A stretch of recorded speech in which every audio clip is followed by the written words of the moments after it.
All right, guys. Here's my week 7 post Giants mock draft. So right now, with the first pick, I have Giants taking Ashton Jeanty from Boise State.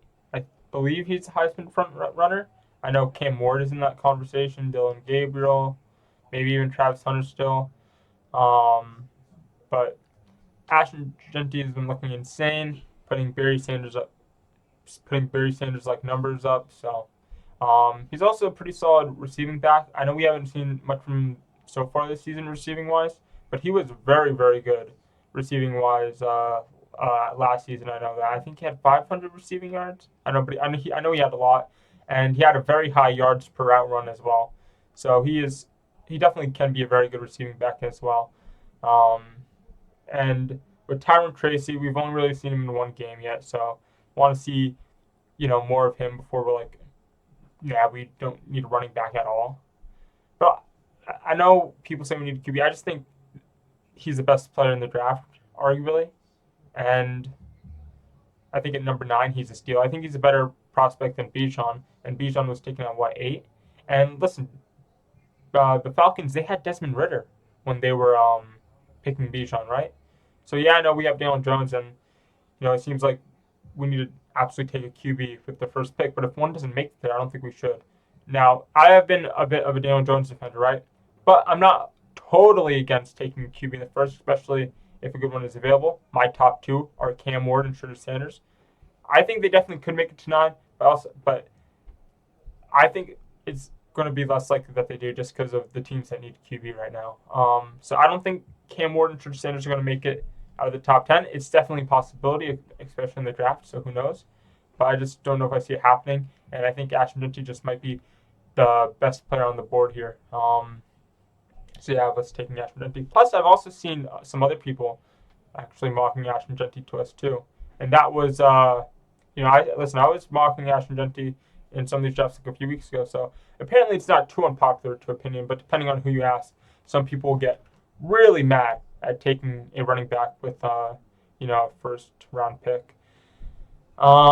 Then round 2, I have Carson Beck. I know he also has had some struggles recently, especially against some good teams. He struggled against Texas. Overall, though, he's still playing pretty good this season. Um, he was very, very good last season, and he did good last season against some good teams too. So again, want to see how he can bounce back. But he's still been pretty good. He's still been solid, or at least not like terrible when he's been under pressure. So um, I think Carson Beck, round 2, when people were talking him as the first QB off the board or first overall pick, I think round 2 could be a good spot for him.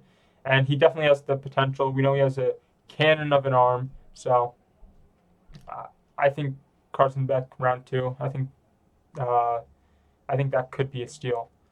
Round 3, I have Shimmer Turner. Right now on our defensive line, obviously we have a pretty good defensive line, right? But our DT2 spot, is a little iffy.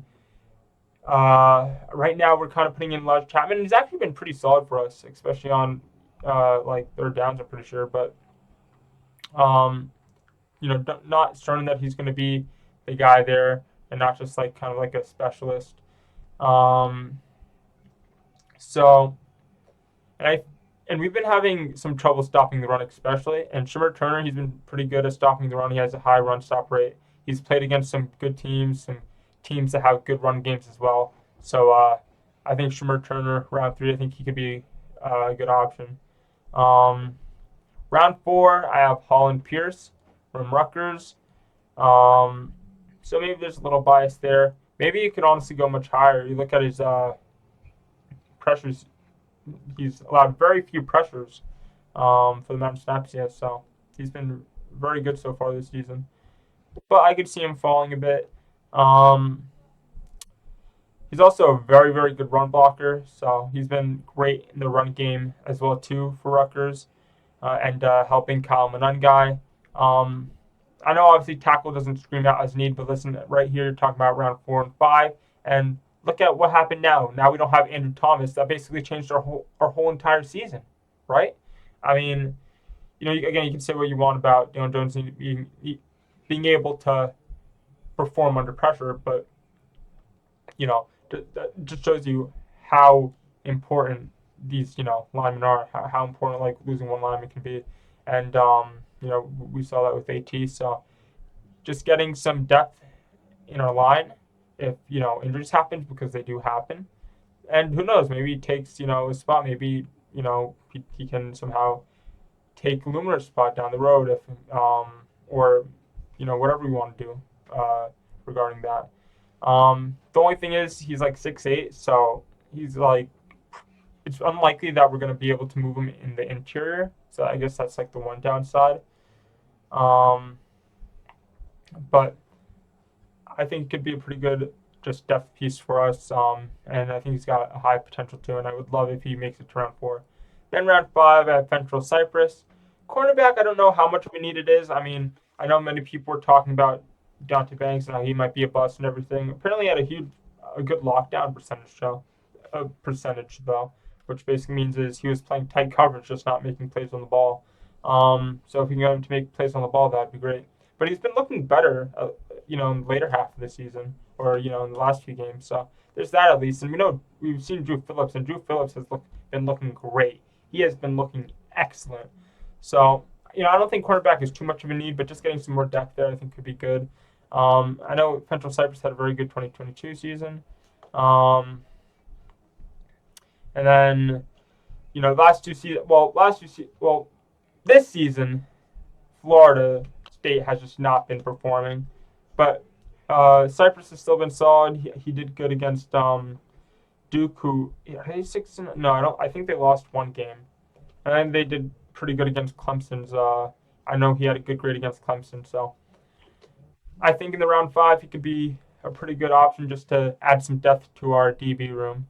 And yeah, that is my draft. I know it's a little bit controversial taking running back, and then people see one game. Well, I guess okay. To be fair, it's I guess more like 2 games, right? It was Alabama, but he had a good comeback against Alabama, right? Wasn't able to complete it, but you know, still did a solid job at trying to put his team back into it.